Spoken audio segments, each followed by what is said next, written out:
Assalamualaikum warahmatullahi wabarakatuh. Alhamdulillah, nahmaduhu wa nasta'inuhu wa nastaghfiruh wa na'udzu billahi min shururi anfusina wa sayyiati a'malina. May yahdihillahu fala mudilla lahu wa may yudlil fala hadiya lahu. Asyhadu an la ilaha illallah wahdahu la syarika lahu wa asyhadu anna Muhammadan 'abduhu wa rasuluh. Allahumma shalli wa sallim ala sayyidina Muhammad wa ala alihi wa sahbihi ajma'in, amma ba'd. Yang kami muliakan para alim ulama, para asatidzah, para tokoh masyarakat, pengurus DKM, serta seluruh jamaah subuh Masjid Baitul Muhajirin, rahimakumullah.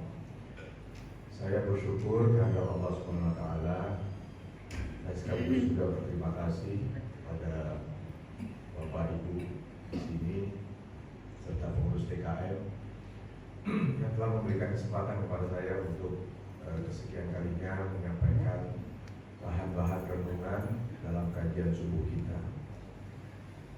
Kali ini karena kita sekarang ini berada pada tanggal 23 Februari 2025 bertepatan dengan tanggal 24 Sya'ban 1446 Hijriah, maka saya akan menyampaikan bahan-bahan pikiran, bahan-bahan renungan yang mudah-mudahan bermanfaat dalam rangka kita menyambut Ramadan kita yang tinggal 5 hari lagi ke depan, insyaallah. Dengan judul meningkatkan makna hidangan spiritual Ramadan. Ya. Kalau mau disingkat, dia meningkatkan makna Ramadan kita ke depan. Saya kira-kira mengumpamakan Ramadan itu supaya gampang dipahaminya gitu ya, seperti perhelatan lah. Tapi perhelatan spiritual. Kita Ramadan itu kita pesta spiritual. Banyak hidangan-hidangan ketika kita mengalami perhelatan yang bisa kita nikmati di bulan Ramadan itu. Ada hidangan puasa namanya yang wajib, ada yang sunnah-sunnah namanya sholat taraweh, mulai ada i'tikaf, ada renungan-renungan nuzulul Quran dan sebagainya. Itulah kira-kira hidangan spiritual kita di bulan Ramadan. Sementara kalau kita perhelatan umumnya, inilah hidangan kita kira-kira ini ya. Ada protein, ada serat, ada karbohidrat, ada gula, ya gitu ya. Nah, kita yang benar itu adalah ketika kita mengkonsumsi hidangan, itu konsumsilah secara lengkap ya. Ada proteinnya cukup, ada seratnya, sayurannya cukup, ada karbohidratnya cukup. Kalau gula perlu, nggak perlu. Kalau sudah ada karbohidrat pasti ada gula di situ ya. Nah itulah kira-kira. Jadi bagaimana kita menyikapi atau memaknai hidangan-hidangan Ramadan kita itu secara lebih proporsional, sehingga kalau kita umpamakan hidangan makanan itu proteinnya ada, karbohidratnya ada, seratnya juga ada, kira-kira begitu. Nah, saya menyusun outline dalam kajian kita ke depan ini adalah 4 topik ya, 4 subtopik. Yang pertama adalah tentang selera keberislaman kita, tapi saya kasih tanda tanya gitu ya, yaitu antara ibadah mahdoh ya dengan atau ibadah ritual dengan ibadah muamalah atau ibadah sosial. Kemudian setelah itu kita membahas tentang bagaimana peradaban kita sekarang ini.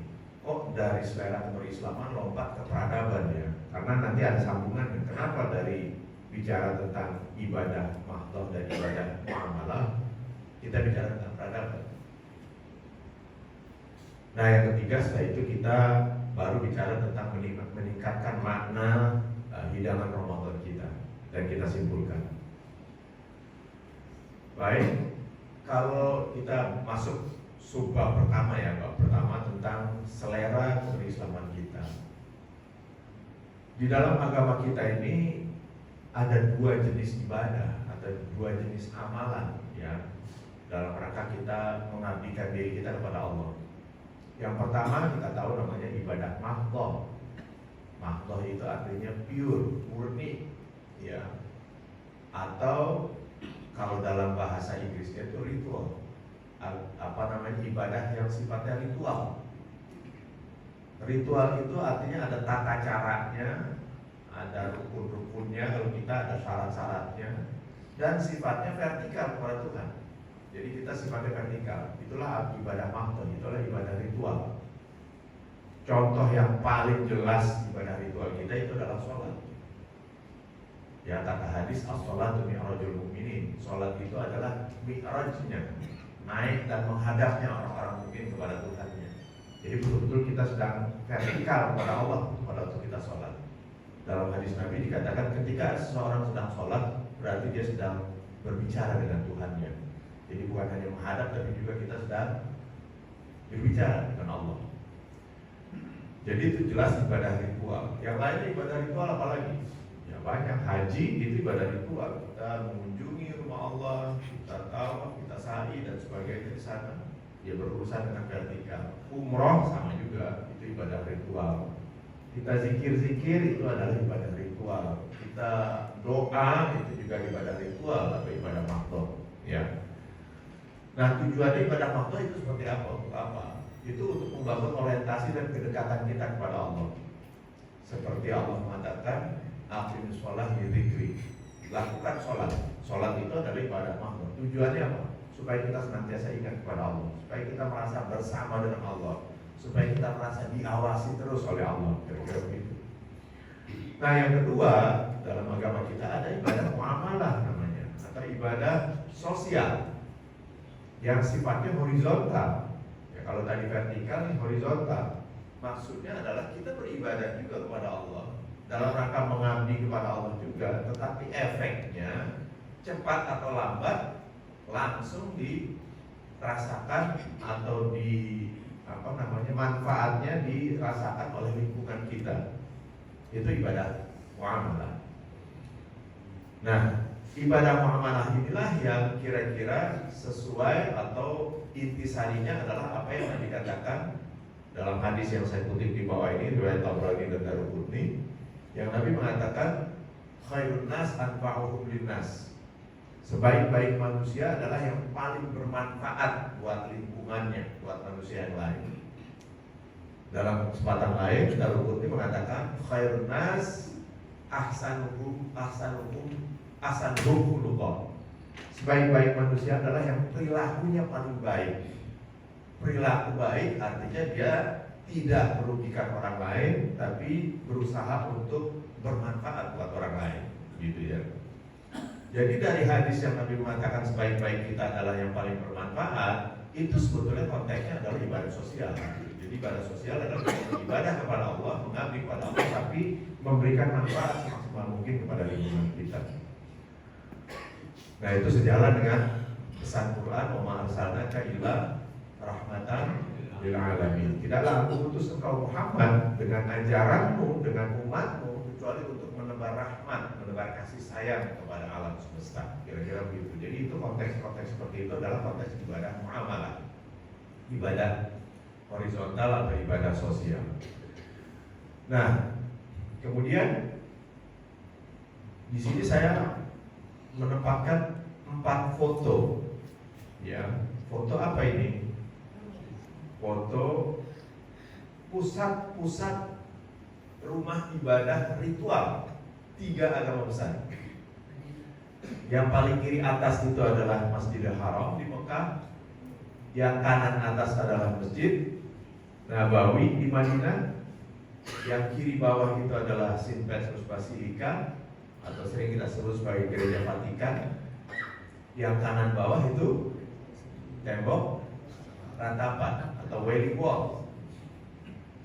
Yang atas, baik kiri maupun kanan, itu adalah pusat ibadah ritual umat Islam kita. Yang kiri bawah itu adalah pusat ibadahnya saudara kita yang Nasrani, dan yang kanan bawah adalah pusat ibadah saudara kita yang Yahudi. Gitu ya. Nah, dari keempat ini kita wajib bersyukur bahwa kita umat Islam punya 2 rumah ibadah di muka bumi, ya.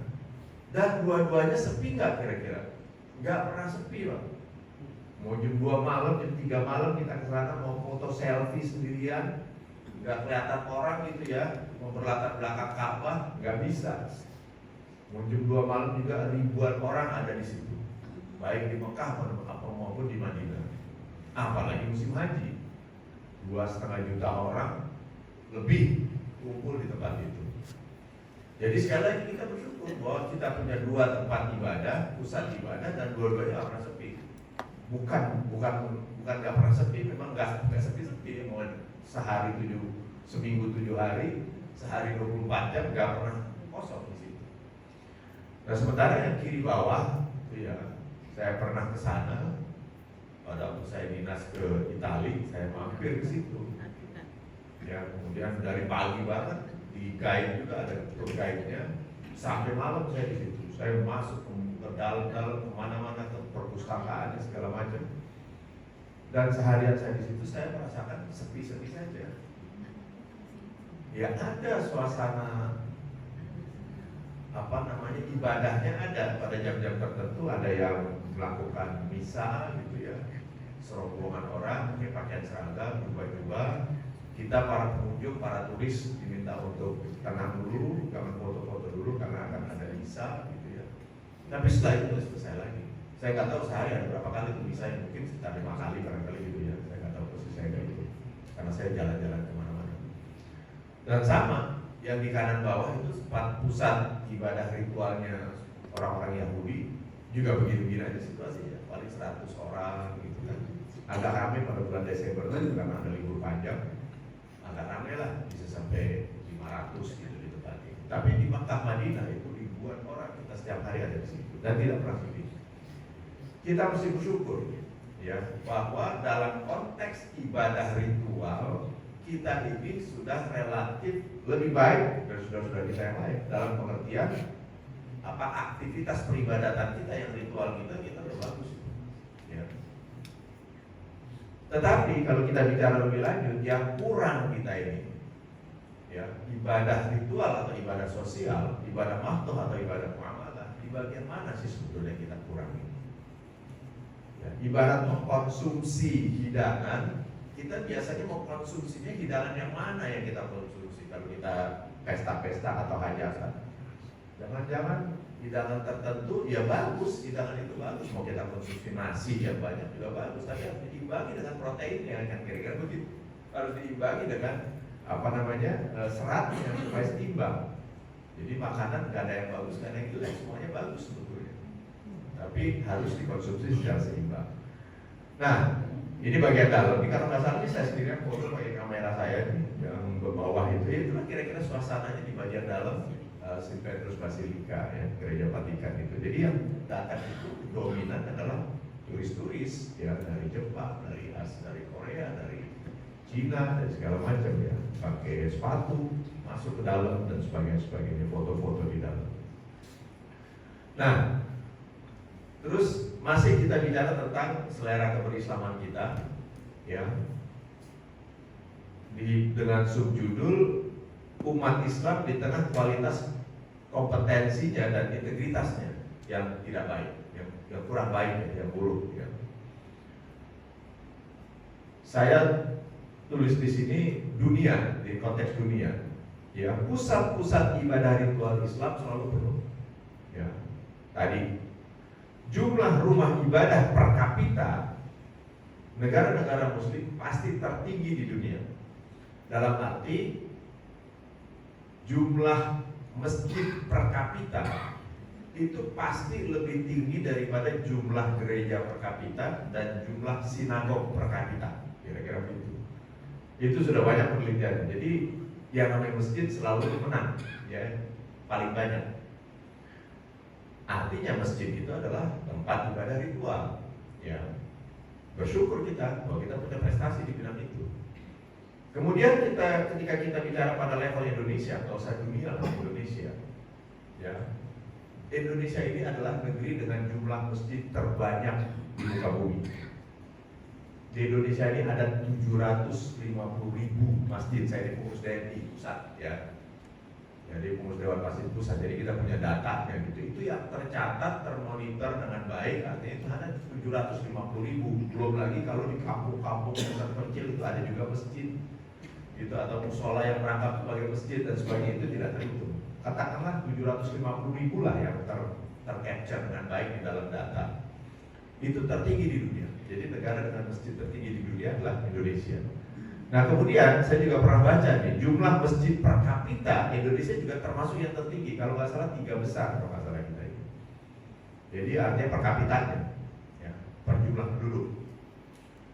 Kemudian kita tahu bahwa Indonesia ini adalah pengirim jamaah haji terbesar di muka bumi. Selalu kita ini juara satu dengan 210.000 jamaah haji kita kirim tiap tahun berhaji. Itu kita selalu menang jadi negara dengan jemaah haji tertinggi di dunia. Ya. Nah urusan umroh kita juara kedua, gitu ya. Juara satunya Pakistan. Kenapa Pakistan juara satu? Karena dia dekat dengan Mekah, gitu ya. Kita lebih murah ongkosnya. Dan mereka itu rela untuk apa istilahnya tidur seadanya dan sebagainya itu untuk umroh, sehingga umroh dari Pakistan itu ya mungkin sepertiganya dari kita gitu kan biayanya mungkin. Ya, jadi lebih dekat dan lebih murah. Jadi kita pengirim jamaah umroh terbesar kedua di dunia.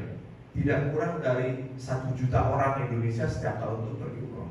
Nah umroh, haji itu juga ibadah ritual. Ya, alhamdulillah prestasi kita udah bagus di situ.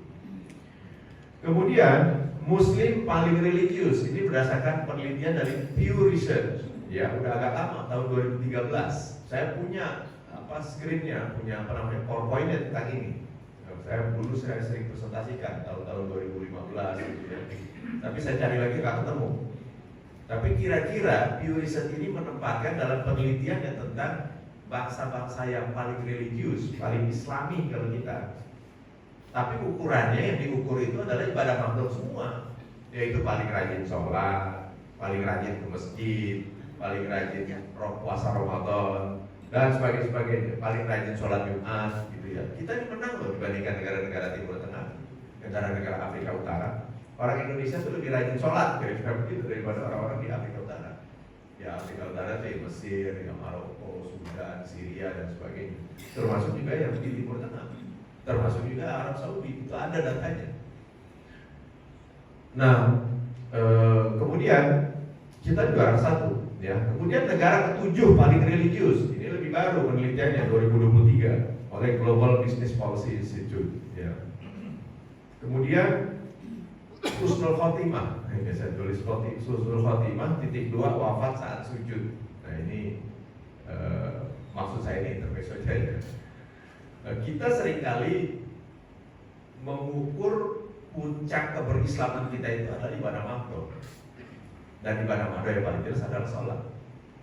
Sehingga kalau Bapak Ibu ingat, kemungkinan besar pernah menerima viral kira-kira 3 tahun yang lalu atau 2 tahun yang lalu gitu ya, di HP kita, di WA atau di segala macam itu, di mana pada bulan Ramadan itu ada CCTV yang meng-capture orang yang sedang sholat taraweh dalam sebuah masjid, kemudian saat sujud, kemudian dia wafat gitu ya, nggak bangun lagi kan, rata-rata dapat lah itu pasti karena ramai itu di media di sosmed ya. Komentar kita di sosmed umumnya adalah subhanallah kira-kira gitu ya, husnul khotimah, apalagi kira-kira kita pengen seperti itu. Bila ini hisab gitu ya, mungkin tidak ada hisabnya lagi karena meninggal pada saat sujud gitu ya, dan sebagainya. Bagi saya biasa saja, ya insya Allah memang benar bahwa orang yang meninggal saat sujud itu mulia banget gitu ya. Tapi kan gini-gini saya ini adalah masuk anggota grup WA yang isinya para ulama dan para kiai nasional gitu Pak. Jadi artinya saya dimasukkan di situ. Saya jarang berkomentar gitu ya. Ya isinya memang tausiah, kebanyakan saling mengingatkan gitu ya. Nah ketika itu muncul di dalam WA grup yang kelas para ulama ini, ternyata komennya sama kurang lebih ya. para ulama, para kiai juga komentarnya subhanallah, husnul khatimah dan sebagainya gitu. Kemudian saya gatal nih, karena ini kelasnya beda nih kan, saya agak gatal juga, ini bukan kelas awam. Kemudian saya mulai menulis begini kira-kira, apakah seseorang yang sedang bekerja di kantor atau sedang dagang kemudian kena serangan jantung kurang mulia dibandingkan orang itu? Itu pertanyaan saya. Saya kasih tanda tanya. Saya diamin aja gitu, saya cuma pertanyaan begitu. Bos saya tunggu cukup lama, 5 menit, 10 menit, gak ada respon, gak ada apa gitu. Padahal itu anggotanya banyak tuh. Kemudian saya post lagi, apakah seorang tukang ojek yang sedang mengantar penumpang atau menjemput penumpang kecelakaan, ketabrak metro mini, kelindes mobil, berdarah-darah di aspal, kurang mulia dibandingkan orang itu? Gitu saya. Kemudian saya diamkan lagi gitu ya. Kemudian saya tulis lagi, apakah seorang ibu yang sedang hamil, apalagi sedang melahirkan, kemudian meninggal dunia karena sakitnya, kurang mulia dibandingkan orang itu? Gitu. Nggak ada respon juga. Saya udah siap-siap nih, mungkin di tempat atau dimarahin mau ulama atau kiai, saya siap-siap aja. Saya post lagi, apa ya terakhir saya? Oh, apakah seorang pelajar atau seorang mahasiswa yang sedang berangkat sekolah atau berangkat kuliah terpleset dari metro mini, kelindes metro mini, berdarah-darah, juga kurang mulia dibandingkan orang itu? Gitu. Saya tunggu lagi 5 menit, 10 menit, 30 menit, nggak ada jawaban. Tiba-tiba muncul juga, ternyata ada respon juga. Saya nggak sebut ulamanya, kayaknya saya nggak sebut ya. Tapi pasti bapak ibu kenal. Ya benar juga sih, gitu kan. Kita selama ini beragama seolah-olah ibadah mahdoh itulah ya beragama. Sementara ibadah yang saya sebutkan tadi itu adalah meninggal pada saat aktif dalam kegiatan ibadah muamalah. Kemudian ada lagi yang unik, iya juga gitu.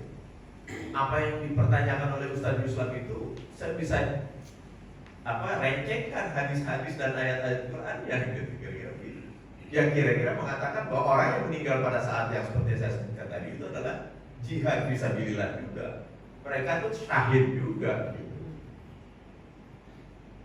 Tapi kita kalau ada orang yang meninggal di kantor, sakit jantung, lagi rapat serangan jantung, bagi kita biasa-biasa saja. Padahal itu lagi jihad fisabilillah, dia lagi cari nafkah, dia lagi ibadah muamalah.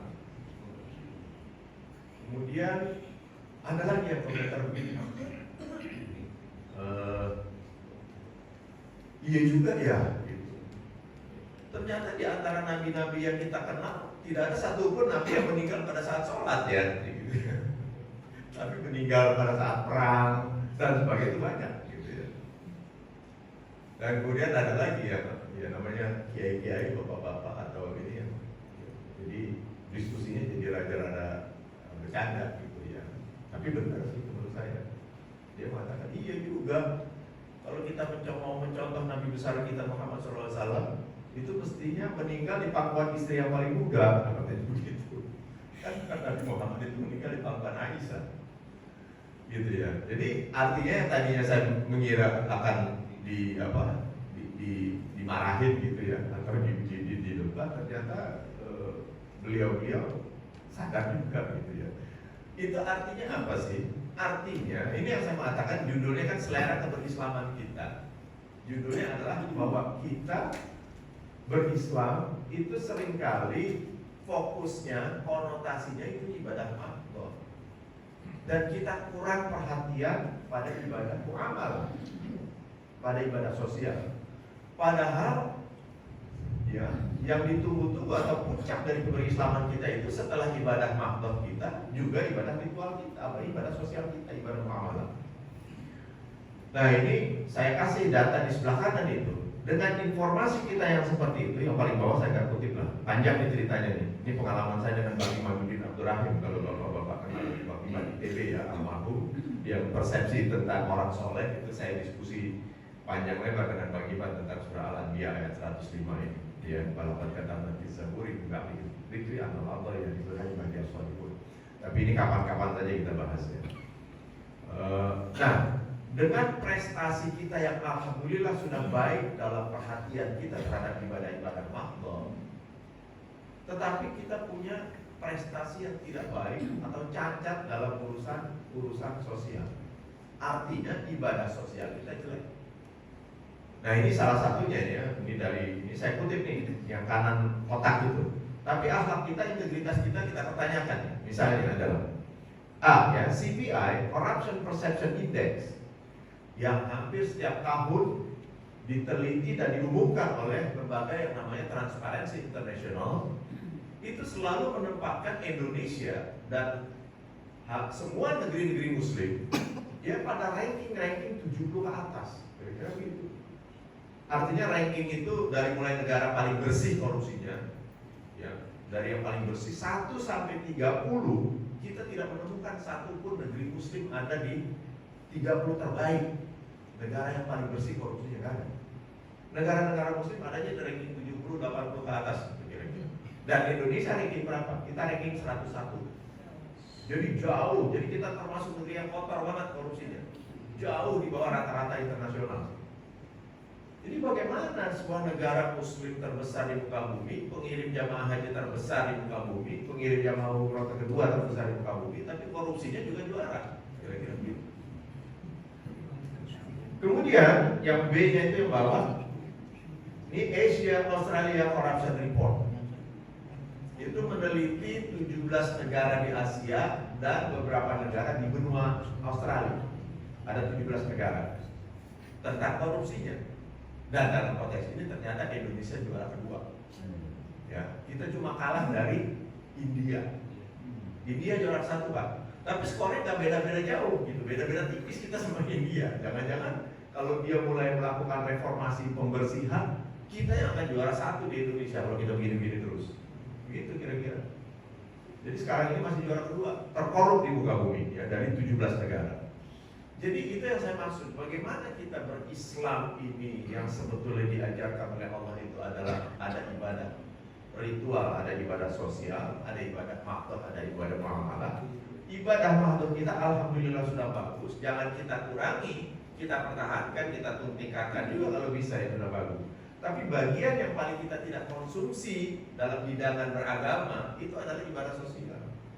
Maaf, ibaratnya kita makan tuh protein dulu, ya karena sehat juga.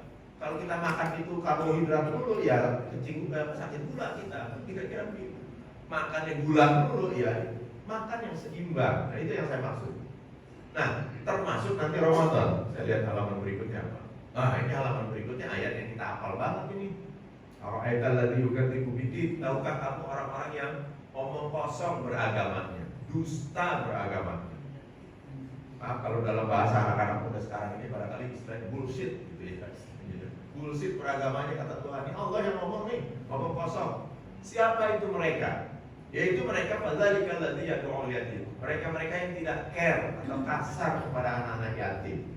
Tidak care kepada anak yatim, tidak perhatian dan kasar kepada anak yatim, itu adalah cacat ibadah sosial. Jadi cacat ibadah sosial. Jadi omong kosong beragama kita kalau kita cacat ibadah sosial kita. Kemudian wala yahuddu ala ta'amil miskin. Dan mereka juga tidak perhatian kepada kemiskinan. Cuek, hidup egois untuk dirinya sendiri. Ya, dikasih jabatan korupsi. Dia nggak tahu Indonesia ini masih banyak sekali orang miskin. Dengan dia korupsi dia mau makan aset negara untuk kekayaannya sendiri. Itu kan orang apa kayak begitu? Dan itu terjadi di kita dengan juara korupsi kedua di Asia Australia kita ini. Ya, padahal oleh yang untuk alat kami juga cacat sosial. Kita tidak perhatian kepada bagian miskin itu artinya cacat sosial. Fawailul lil musallin, celaka orang-orang yang sholat. Nah, sholat loh dicelakakan dalam Quran ini. Sholat itu adalah simbol yang paling jelas dari ibadah makhluk, dari ibadah ritual yang saya bilang tadi. Yang paling jelas ibadah ritual adalah sholat, karena sholat itu kata Nabi menghadap Allah. Jadi kita lagi vertikal banget dengan Allah. Celaka orang yang beragamanya cuma urusan ritual begitu dulu kata Allah. Kemudian alladzina hum an sholatihim sahun, mereka-mereka yang sholatnya lalai. Lalai itu maksudnya bukan lalai kalau kita tanya Ustaz fikih, maksudnya sholat lalai itu apa Ustaz? Ya sholat sholat kelupaan mulu, mau sholat zuhur udah mau asar, itu kira-kira itu fikih gitu ya.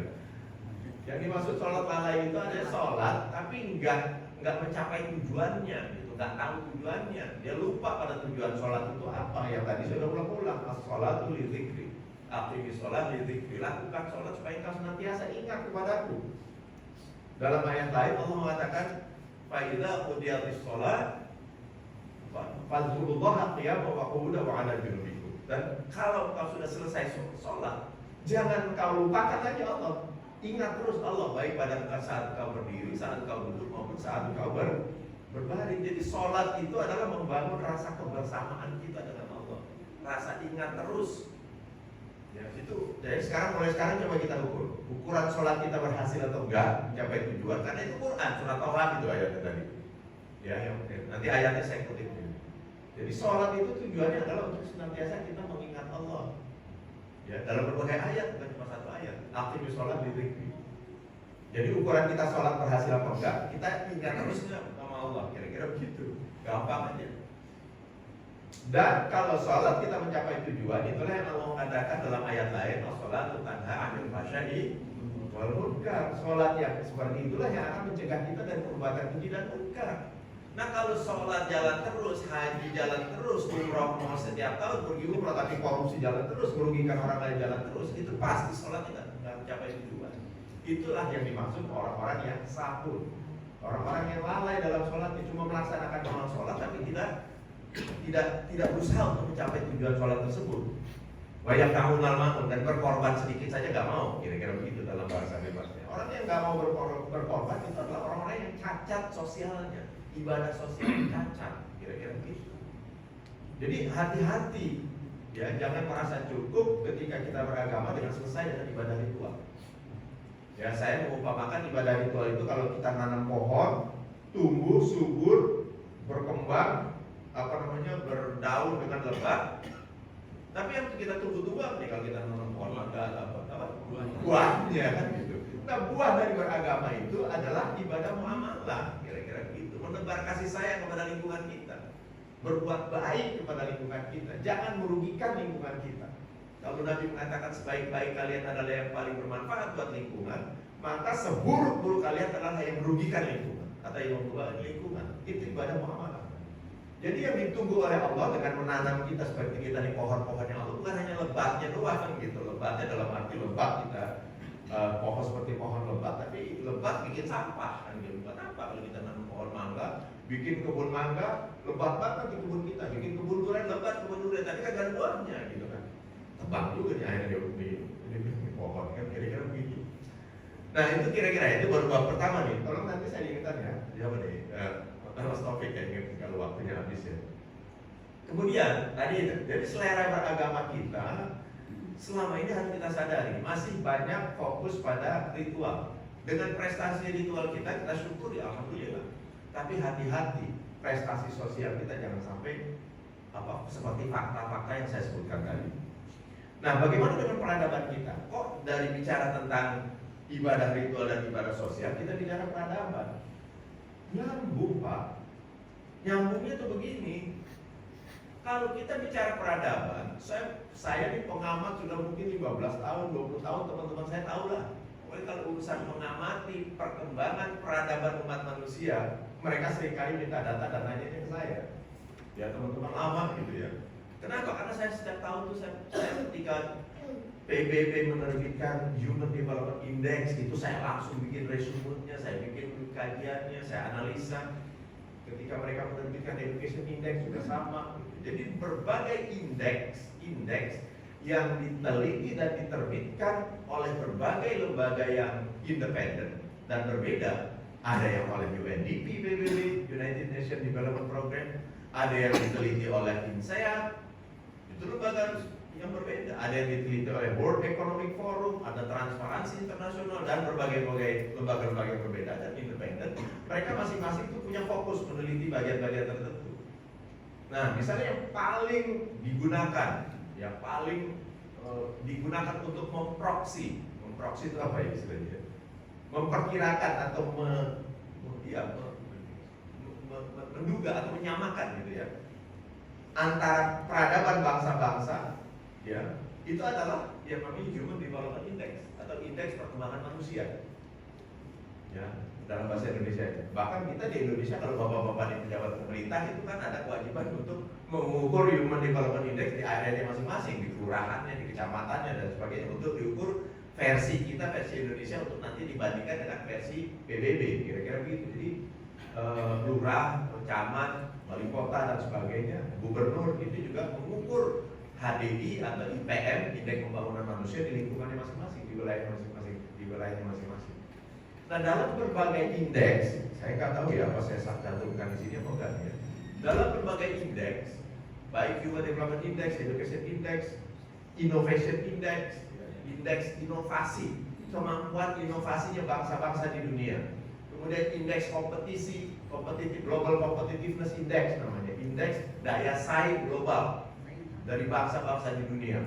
Dan sebagainya, indeks-indeks itu diukur oleh lembaga yang berbeda. Hampir setiap tahun mereka terbitkan, mereka umumkan. Hasilnya selalu negeri-negeri Muslim rankingnya 70 ke atas. Sama juga tadi saya mengatakan 1 sampai 30 terbaik Human Development Index, Education Index dan sebagainya. Itu tidak ada satupun negeri Muslim di situ. Indonesia misalnya HDI-nya berapa? Human Development Index kita ranking 114. Bawah banget gitu, perkembangan manusia kita. Education Index kita ranking 115. Jadi edukasi apa edukasi? Pendidikan. Pendidikan bangsa Indonesia itu ranking 115 dari 180 negara, 190 negara kurang lebih. Yang terakhir 191 negara. Kadang-kadang turun naik. Itu ada negara kadang-kadang negara-negara kecil, kadang-kadang nggak tercapture gitu ya. Jadi gitu kira-kira. Nah, artinya apa?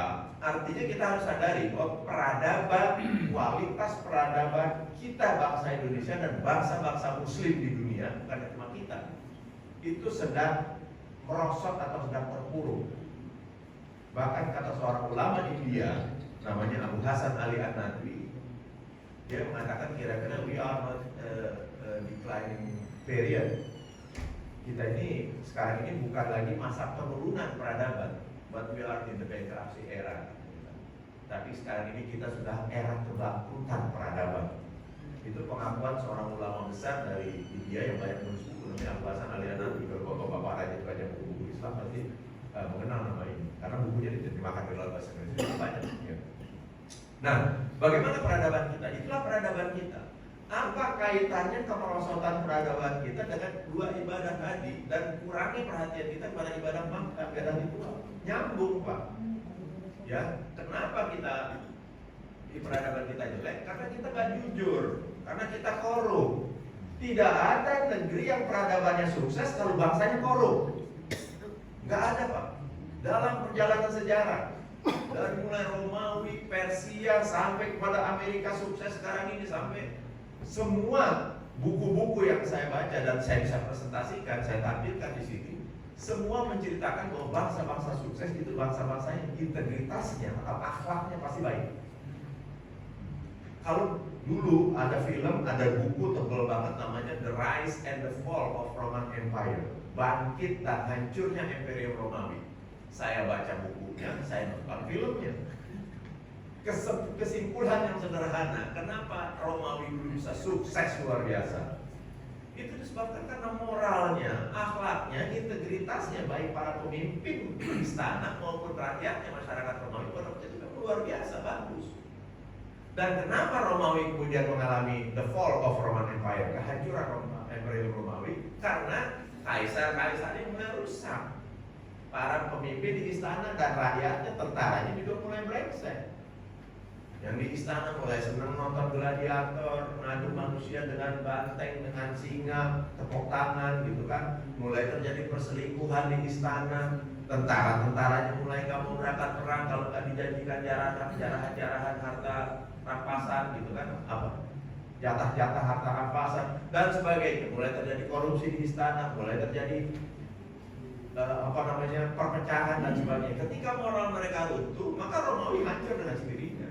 Jadi tidak mungkin Indonesia pun bisa sukses peradaban kita kalau mental kita, kebiasaan kita untuk merugikan orang lain masih seperti ini.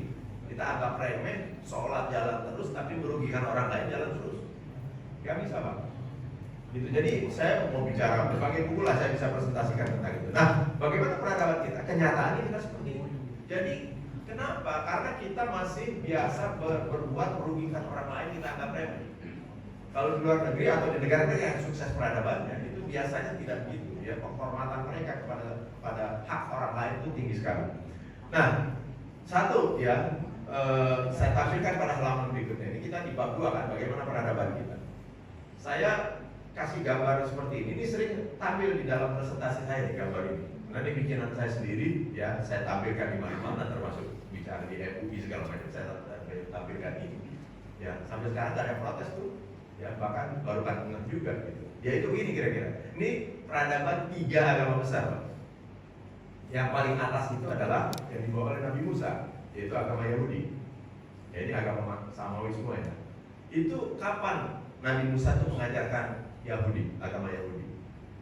2000 tahun sebelum Masehi. Sekarang sudah 2000 tahun setelah Masehi kan. Jadi sudah berapa ribu tahun yang lalu? 4000 tahun, 40 abad yang lalu. Kapan peradaban Yahudi Israel itu sukses, Pak? Kapan mereka sukses? Baru sekarang, Pak. Saya berani mengatakan baru sekarang, ya. Memang ada yang mengatakan bagaimana pada zaman Sulaiman. Sulaiman itu kan kaya raya dan sebagainya. Ya enggak lah gitu ya. Kaya dia gitu. Bahkan kalau dalam kajian-kajian teman-teman yang Nasrani itu kekayaan dan kekuasaan Nabi Sulaiman itu banyak dikritik, yang kira-kira begitu.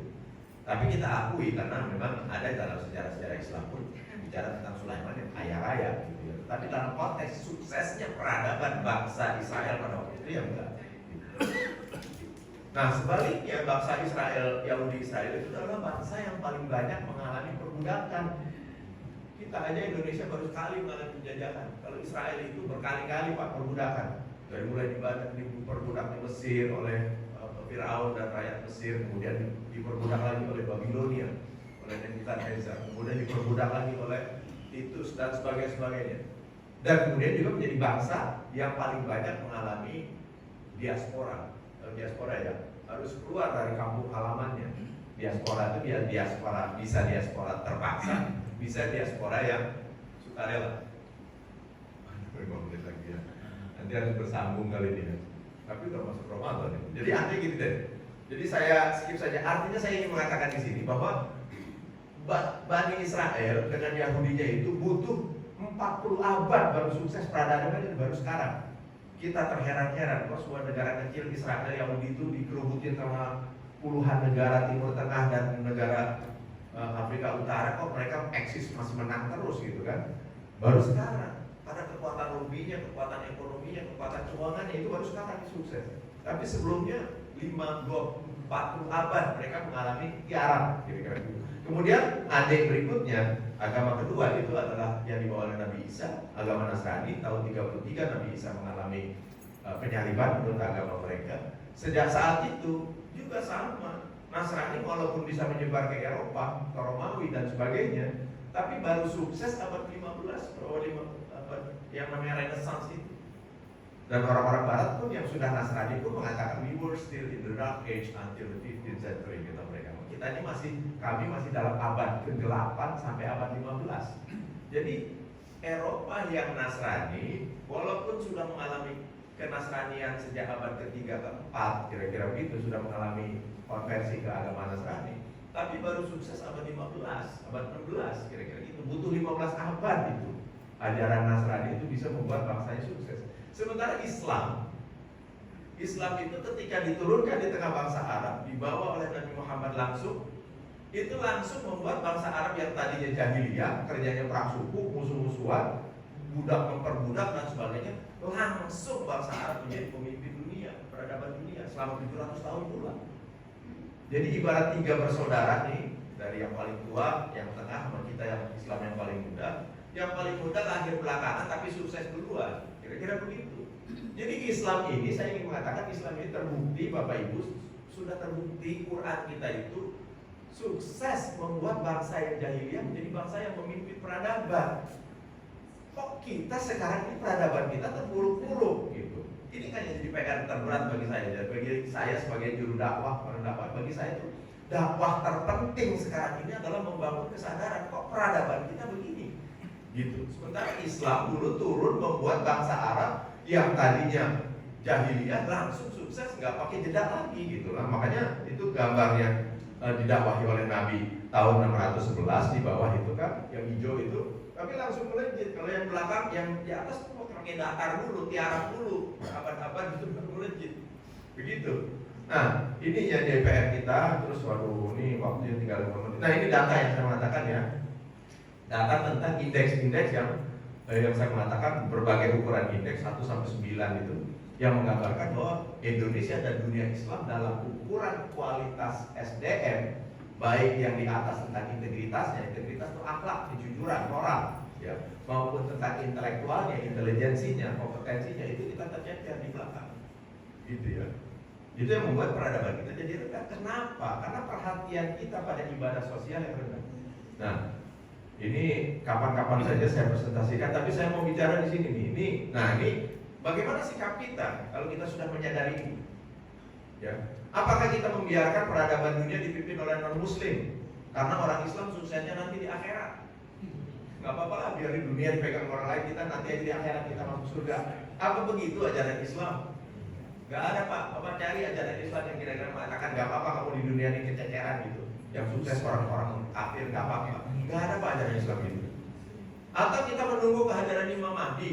Sekarang ini kan kiamat udah dekat, bikin kita jadi pesimis. Sudah nunggu Nabi Isa turun lagi ke muka bumi, nunggu Imam Mahdi turun ke muka bumi. Itu kan jadi membawa misi, membawa pesan jadi pesimistik Pak. Dan sekte-sekte di dunia, bukan dari ajaran Islam saja, sekte-sekte dari Nasrani, dari Yahudi di dunia ini, ya, sekte-sekte nih, ya, itu ketika mereka mengajarkan tentang ajaran kiamat sudah dekat, ya, seperti yang belum lama juga ada dari Kristen di Bandung, itu ada katanya kiamat akan terjadi hari Kamis tanggal berapa gitu. Ternyata sampai sekarang udah lewat berapa tahun dari hari Kamis tersebut, kagak kiamat juga gitu.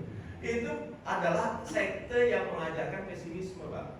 Itu sekte-sekte pesimis. Dulu saya pernah mempelajari itu, saya pernah tinggal di Arizona, kebetulan di Utah itu ada sekte ya, kita paham gitu. Mereka suka datang ke apartemen saya, dakwah ya saya terima, mau cerita apa silakan dakwah. Ajarannya pesimis, gitu. Ngajarin bahwa kiamat itu sudah dekat banget gitu ya. Jadi yang membuat kita jadi tidak berpikir futuristik. Jadi tidak berpikir bagaimana menafsiri Quran ini supaya bisa menjawab tantangan teknologi, tantangan IoT dan sebagainya. Tidak, orang kiamat sudah dekat kok. Bentar lagi juga Imam Mahdi turun gitu. Jadi apa begitu? Kira-kira gitu. Atau kita pasrah karena kiamat sudah dekat. Atau kita berdoa aja yang banyak Pak. Kira-kira begitu kan? Ya enggak Pak. Ya saya kutip ayatnya di surah Qasas ayat 77, wa taqi fi ma ataqallahu daril akhirah wa la tansa nasibaka minad dunya. Memang kamu silakan mengejar akhiratmu karena akhirat itu penting, tapi jangan sekali-kali kau lupakan duniamu. Itu Quran. Doa kita juga Rabbana atina fid dunya hasanah. Doa kita juga minta pada Allah supaya kita sukses di dunia dulu, gitu kan? Bahwa nanti kita dunia sukses di akhirat. Jadi tidak ada ajaran Islam yang mengajarkan kita gak apa-apa di dunia ini kita kececeran, kalah yang begini, gak ada. Jadi dakwah yang penting sekarang ini bertarung kita supaya dunia kita sukses, begitu. Saya juga kadang-kadang heran juga usah-usah dulu lah, dunia itu gak kita mau mati, nah kira-kira begitu. Emang kita kagak mau mati, tapi lu miskin di dunia itu parah, gitu kan?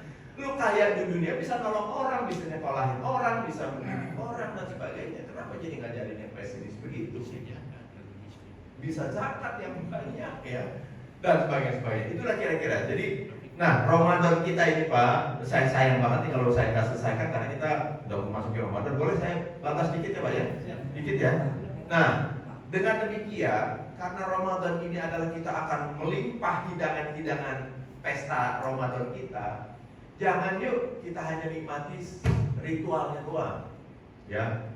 Sholat hanya kita nikmati dengan yang penting banyak-banyakin rakaat, banyak-banyakin pahala, ngitung pahala, yang penting tata caranya benar dan sebagainya, itu baru ritual. Tapi bagaimana kita memahami sholat itu secara lebih sosial, lebih muamalah. Begitu juga puasa kita. Ya begitu juga itikaf kita. Nah inilah bab 3 yang saya masuk serba singkat di sini ya. Puasa misalnya. Satu, puasa itu dengan kita berlatih berlapar-lapar, itu mestinya tidak bisa tidak. Yuk kita bangun komitmen untuk membangun rasa empati kepada fakir miskin yang sering kelaparan. Nah itu. Jadi dengan puasa seharusnya mendidik kita untuk jangan ragu untuk bersedekah berinfak. Jangan ragu untuk menyekolahkan orang-orang miskin supaya mereka nanti masa depannya nggak kelaparan. Jadi jangan ragu untuk berinfak, bersedekah dan keluarin duit beasiswa untuk keluarga dan sebagainya tidak mampu untuk menyekolahkan mereka. Kedua, ya, jadi itu puasa efeknya adalah sosial, gitu. Membangun rasa empati. Kedua, kata Nabi, ini hadis Nabi, riwayat Tabrani sama dari Abu Hurairah. Nabi mengatakan, "Sumu tasihu, berpuasalah kamu, pasti kamu sehat." Jadi puasa konotasinya dalam Islam sesuai ajaran Nabi, kita puasa kita sehat. Nah jadi kita bangun yuk komitmen puasa Ramadan kita ini adalah untuk membangun kesehatan. Bahkan sudah terbukti Bapak Ibu secara ilmu kedokteran, secara ilmu biologi bahwa puasa itu memang menyehatkan. Gitu. Jadi nggak salah Nabi mengatakan sumutasi puasa kamu pasti kamu sehat.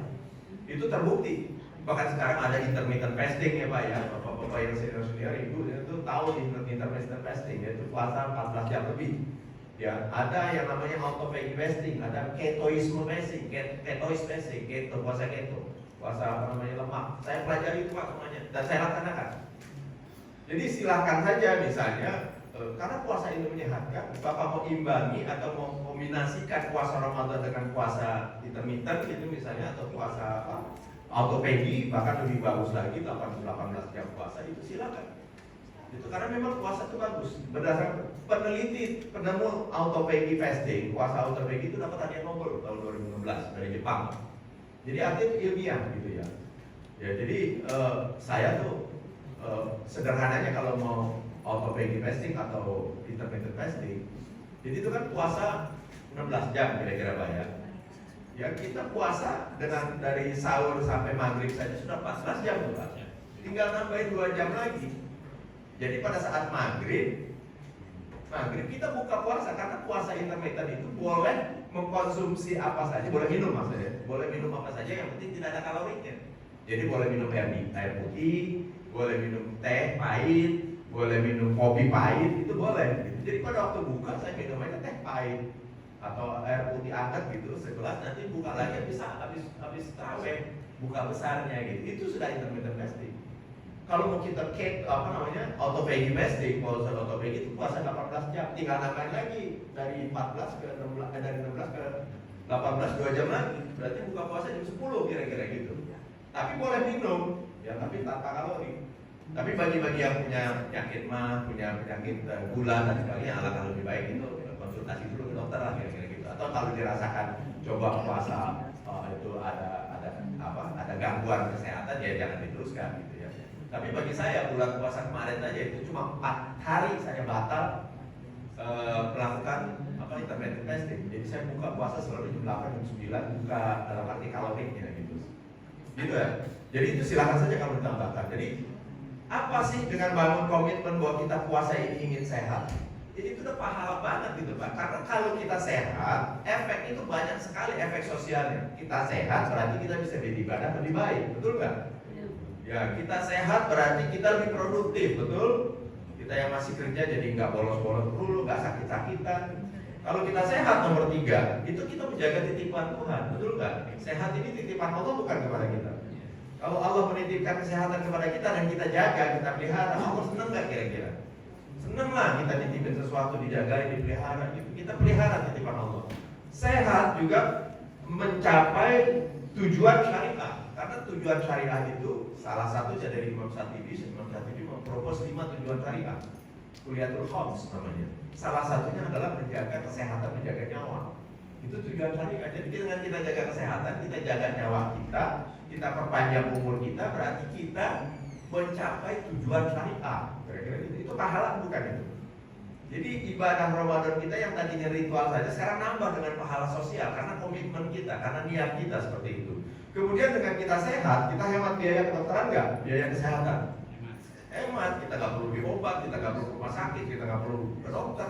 Dengan kita menghemat duit itu bisa kita gunakan untuk sosial nggak? Bisa, kita bisa nyumbang, kita bisa sedekah, kita bisa infak. Jadi itu amal sosial, bukan amal sosial. Dengan kita sehat, kita tidak membebani lingkungan, tidak membebani keluarga dan sebagainya. Dengan kita sehat juga kita tidak membebani BPJS, menurut saya. Karena BPJS itu sekarang ini untuk biaya kesehatan penyakit diabetes saja, sakit gula itu 7,5 triliun per tahun keluar duit BPJS, dan itu akan naik 200% dalam waktu 20 tahun ke depan. Itu baca aja di Google segala macam. Jadi ancaman orang Indonesia terhadap yang namanya penyakit kencing gula, diabetes itu tinggi banget. Kita ini termasuk nomor berapa tertinggi di dunia. Kenapa? Karena kita makannya konsumsinya gula mulu, konsumsinya nasi yang banyak, bukan protein yang banyak. Ya gitu kira-kira. Dan tidak membanyak BPJS itu ya. Itu puasa. Kemudian sholat. Saya berulang-ulang mengatakan, yuk kita kan Ramadan disunahkan sholat tarawih ya mulai. Yuk bukan hanya memenuhi syarat dan rukunnya aja yuk. Yuk kita pahami sholat kita itu untuk apa sih? Kalau kita sholat ini tujuannya apa? Jangan sampai wailul lil musholin, celaka orang-orang yang sholat karena lalai, nggak sadar pada tujuan. Nah sekarang kita bangun yuk kesadaran tentang tujuan sholat itu apa Pak Ibu? Tujuan sholat adalah supaya kita mengingat Allah. Aqimis sholat bidzikri, itu ayatnya saya bilang surat Toha ayat 14. Ya. Kemudian faizah qadatimus sholat tadi saya sudah bacakan. Kalau engkau sudah selesai sholat, jangan teruslah ingat. Ya. Bukan fantasyiru di sini ya, yang di sini fadhkuru Pak. Ya ada juga yang fantasyiru ya, fantasyiru fil akhir katanya menerbangkan bukan bumi. Kalau di sini, idza qadaytumus shalah, ketika kau sudah selesai sholat, fadhkurullaha qiyaman wa qu'udan wa 'ala junubikum. Teruslah ingat Allah baik ketika kau berdiri, duduk maupun ketika kau sedang rebahan. Jadi artinya jangan ingat Allah pada waktu sholat doang ya, kira-kira gitu. Memang sholat tujuannya untuk mengingat Allah, tapi jangan hanya pada sholat doang. Nah sekarang kita ini jangan itu pada waktu sholat ingat Tuhan aja kagak gitu ya. Pada waktu sholat ya kita ingat yang lain.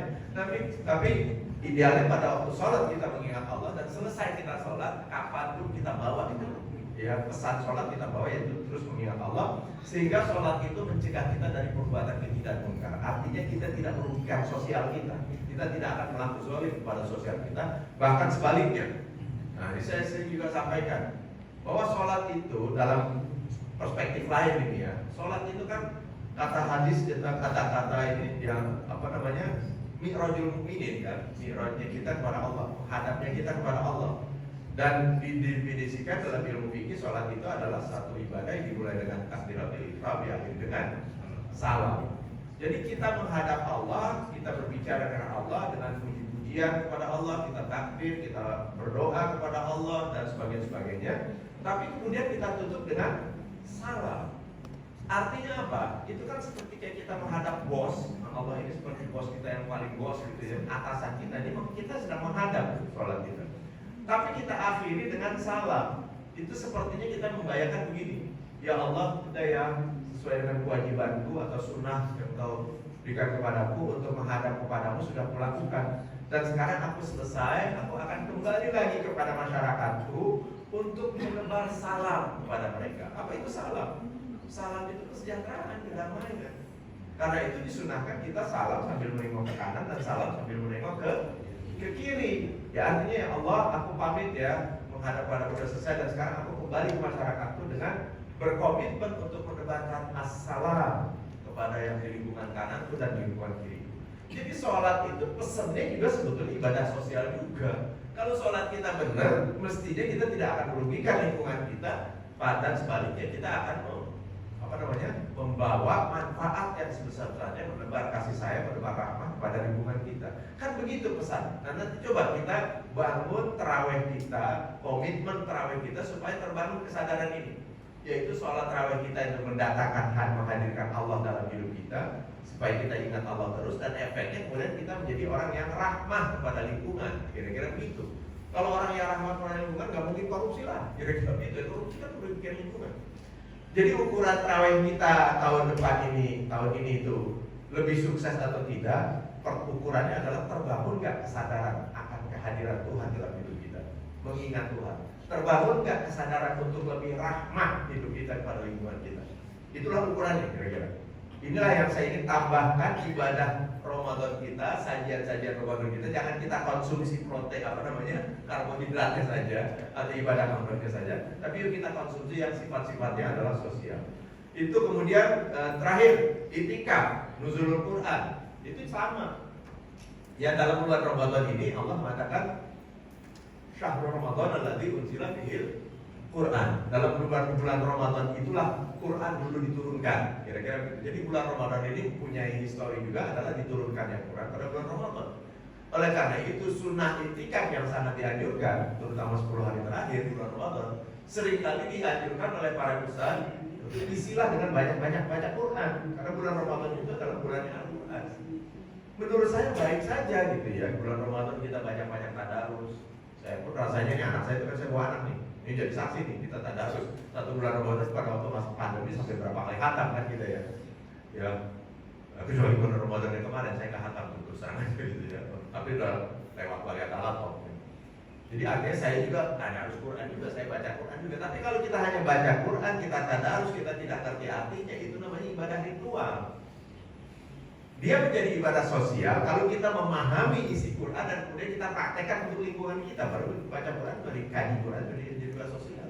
Nah, bagaimana yuk kita gunakan itikaf kita dengan banyak baca Quran, tapi bukan hanya tadarus, tapi kita gali Quran. Kita gali Quran untuk membuat prestasi sosial kita meningkat. Terutama nih kepada kita yang punya impact, semuanya punya bisa kontribusi, terutama dalam rangka bagaimana membangkitkan kembali peradaban budaya Islam yang lagi terpuruk sekarang ini. Maksud saya kok dulu Nabi Muhammad dengan Quran disampaikan kepada bangsa Arab, kok bisa ya bangsa Arab jadi pemimpin dunia selama 7 abad? Ya, kok sekarang kita nggak bisa? Apa yang kurang? Kita di dalam nuzulnya Quran ke kita sekarang ini kok beda dengan nuzulnya Quran kepada zaman Nabi. Nuzulnya Quran kepada zaman Nabi merubah bangsa jahiliyah menjadi bangsa yang sukses. Kalau sekarang ini Quran nuzul ke kita, bulan Ramadan Quran nuzul, kok kita nggak sukses-sukses peradaban kita? Yuk kita gunakan bulan Ramadan untuk merenungi itu. Jadi di samping merenungi bagaimana aku bisa berprestasi sosial lebih baik, tapi juga bagaimana aku bisa kontribusi untuk membuat peradaban Islam bangkit kembali di abad 15 Hijriah atau abad 21 Masih yang akan datang. Karena sudah digadang-gadang oleh para ulama, para cendekiawan yang sering mengatakan bahwa abad 15 Hijriah ke depan ini, sekarang ini ke depan, atau abad 21 Masehi ke depan, itu adalah abad kebangkitan kembali peradaban budaya Islam, the revival of Islamic civilization. Tapi kok gimana caranya? Apa sukses factorsnya? Kunci suksesnya di mana? Kok Nabi juga bisa dulu, kok kita belum bisa sampai sekarang? Itulah yang diperlukan dalam renungan itikaf, dalam kajian-kajian Quran kita yang harus kita isi pada Ramadan ke depan. Itulah kira-kira Pak, barangkali mudah-mudahan bisa dibawa ini pesan-pesan singkat ini untuk meningkatkan makna Ramadan kita di masa yang akan datang. Lebih kurangnya saya mohon maaf. Billahi taufiq wal hidayah. Assalamualaikum warahmatullahi wabarakatuh.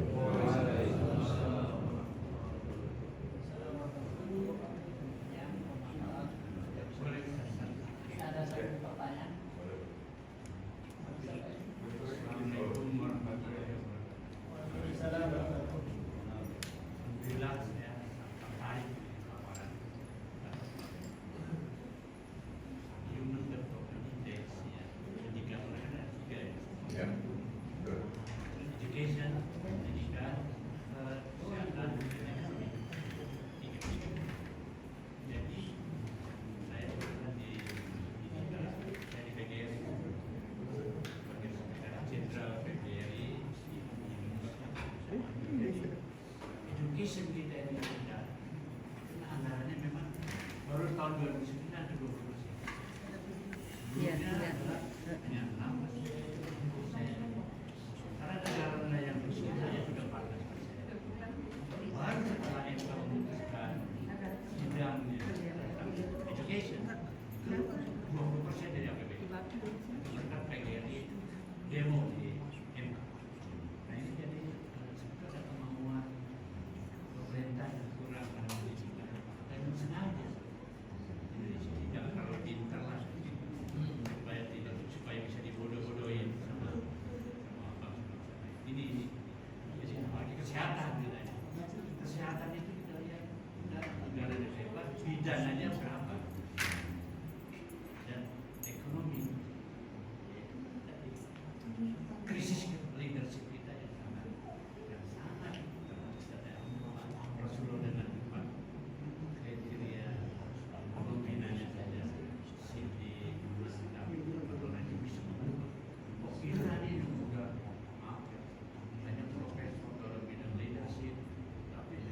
Saya kira itu nampak saja. Ini luar biasa nih. Jadi tadi dilengkapi ya tentang Human Development Index. Memang unsurnya ada 3. Jadi Human Development Index yang diukur oleh PBB, UNDP setiap tahun itu yang diukur 3 tuh. Ada edukasi, ada kesehatan atau life longevity ya, dan satu lagi ekonomi, pendapatan per kapita atau pendapatan nasional per kapita. Itu memang 3 yang diukur. Nah, ketika saya mengatakan negara-negara Muslim di dunia ini rendah di Human Development Index, berarti 3-tiganya itu rendah. Kalaupun ada yang agak tinggi, katakanlah UAE itu agak tinggi Pak, Human Development Index-nya. Saudi Arabia agak tinggi Human Development Index-nya, agak lumayan gitu lah. Paling nggak ranking ke 40 masuklah deh kira-kira gitu ya. Tapi itu karena ekonominya kuat gitu kan. Tapi dari segi yang unsur yang kedua, pendidikan sama kesehatan itu enggak juga gitu ya. Kenapa ekonominya dia kuat? Karena minyak, nah kira-kira begitu. Makanya saya bilang kita bersyukur negara-negara Muslim ini, bahwa Tuhan masih sayang sama kita dikasih sumber alam. Kalau seandainya negara-negara Timur Tengah itu tidak dikasih sumber alam, Indonesia nggak dikasih emas sama nikel, dan sebentar lagi kita akan menemukan berbagai emas-emas yang kan sudah ditemukan loh Pak. Di Nusa Tenggara Timur, Nusa Tenggara Barat, di Maluku itu sumber-sumber emas kita ternyata masih banyak. Itu alhamdulillah Tuhan masih sayang sama kita. Kalau nggak ditolong kita dengan sumber alam yang kuat, makin hancur Pak dunia Islam sekarang ini. Itu loh kira-kira. Karena edukasi kita parah, kira-kira begitu. Kesehatan kita juga parah. Apalagi mau perang mulu, gitu kan? Negara-negara Muslim kalau perang itu kan itu lah itu Pak. Bukan kesehatan sebetulnya yang dinilai itu yang faktor kedua, tapi umur, life expectancy istilahnya, umur rata-rata suatu bangsa itu yang diukur. Nah kalau bangsanya itu perang dulu, ya umur rata-ratanya jadi rendah. Bagaimana kagak rendah? Baru umur 3 tahun mati karena perang. Baru umur 10 tahun mati karena perang, kena bom. Baru umur 17 tahun mati di medan perang karena harus tempur.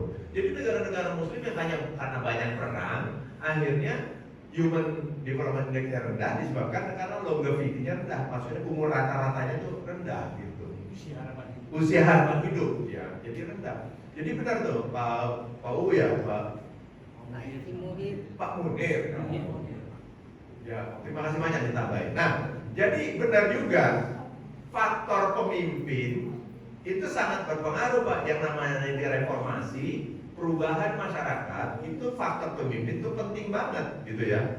Makanya kita paling pilih pemimpin yang benar lah, kira-kira gitu Pak. Nah, karena pemimpin itu cermin dari kita juga kan, itu masalahnya. Pemimpin itu cermin dari kita. Tapi Pak, oke lah pemimpin jelek, ya kita akui juga itu cermin gue juga, kira-kira begitu kan. Apalagi dari cermin masyarakat kita. Tapi ada Pak yang saya ingin pegang dari hadis Nabi, ibda binafsi. Ya kalau kita menggerutui pemimpin doang, menggerutui pemerintah doang, pemerintah kita korup segala macam korup, apa hasilnya? Apa efeknya? Lebih baik kita memperbaiki apa yang di bawah lingkungan kekuasaan kita. Kata Stephen Covey itu start from your boundary. Mulailah dari wilayah yang kamu punya kuasa. Pertama dirimu sendiri gitu kan. Jangan menuding pemerintah kita korup, mungkin benar korup. Pemerintah kita nggak perhatian pada pendidikan, mungkin benar juga. Tapi kita sendiri terhadap pendidikan di lingkungan kita seperti apa? Dan kira-kira gitu. Jadi artinya benar bahwa pemerintah atau pemimpin itu punya peran di dalam perlu melakukan perubahan positif atau negatif. Tetapi sesuai dengan hadis Nabi mengatakan ibda binafsi, kau mulai juga dari dirimu sendiri, jangan cuma ngeritik pemimpin doang kan gitu kira-kira Pak. Jadi dua-duanya kita seimbang. Nah tadi pesan-pesan saya itu lebih banyak memang ibda binafsinya. Yuk kita rubah Ramadan kita ke depan. Giliran saya bicara politik nanti beda lagi barangkali gitu ya. Kan saya dulu sering banget di DPR kan. Ya saya nggak kalah vokal dengan Mahfud MD ketika di DPR. Mahfud MD lebih kasar, saya vokal tapi saya lebih ilmiah dalam pengertian saya lebih argumentatif kalau berdebat dengan DPR dulu ya. Gitu Pak. Jadi artinya itu urusan politik itu beda benar-benar nantinya. Itu kira-kira Pak Nasir ya. Baik, makasih saya kira. Oh iya, ada tambah. Jadi apa yang kita tarik di mana ibadah maka dengan malam ya. Kita terpuruk benar ya. 40 ribu orang mati di Palestina nggak ada yang bantuin ya. Itu Kalimat 5 sangat bagus sekali. Kalau dicatatkan Al-Nafis robohnya surah kami ya. Kalau saya baca robohnya surah kami ya. Hakai. Al-Nafis. Jadi gimana gambaran seorang yang taat beribadah ya di masjid tapi lupa dengan ibadah sosialnya, ya dikira orang malah masuk neraka. Jadi kita penting sekali ibadah sosial kita, jangan sosialnya ibadah. Bagi sekarang kita terpuruk, misalnya kita harusnya ibadah yang malah lebih kita utamakan dibanding yang magam. Tapi walaupun dia harus seimbang tujuan akhirat, tapi apapun sekarang kita terpuruk. Dimanapun kita selalu bermuamalah mengajak lingkungan kita supaya lebih hebat, bagus. Terima kasih. Terima kasih banyak. Tambahan ya, jadi memberikan konfirmasi atau endorsement lah kira-kira ya. Jadi alhamdulillah Pak, terima kasih banyak. Jadi telah mengendorse materi ceramah saya, didukung gitu ya, bahwa memang kita ini kalau yang udah bagus ibadah waktu jangan dikurangi Pak. Saya tidak mengatakan ibadah waktu itu nggak perlu ya, jangan dikurangi, yang udah bagus. Tapi penyeimbangan dengan ibadah muamalah itu yang perlu kita perbaiki. Untuk membuat ibadah muamalah itu efektif Pak, itu kunci utamanya pendidikan Pak. Bapak orang PGRI saya respect lah, orang yang berjuang di dunia pendidikan. Jadi pendidikan Pak. Jadi yang paling jelas untuk kita perbaiki, bisa kita perbaiki lingkungan pendidikan kita. Apa masih ada nggak saudara kita, ponakan kita di kampung atau di mana yang nggak bisa sekolah karena nggak punya duit? Jangan sayang Pak. Dari situ kita pelan-pelan membangun peradaban kita dari pendidikan. Ya, saya kira demikian ya Pak ya. Terima kasih. Assalamualaikum warahmatullahi wabarakatuh. Ini banyak yang belum dibahas, kapan kita bahas.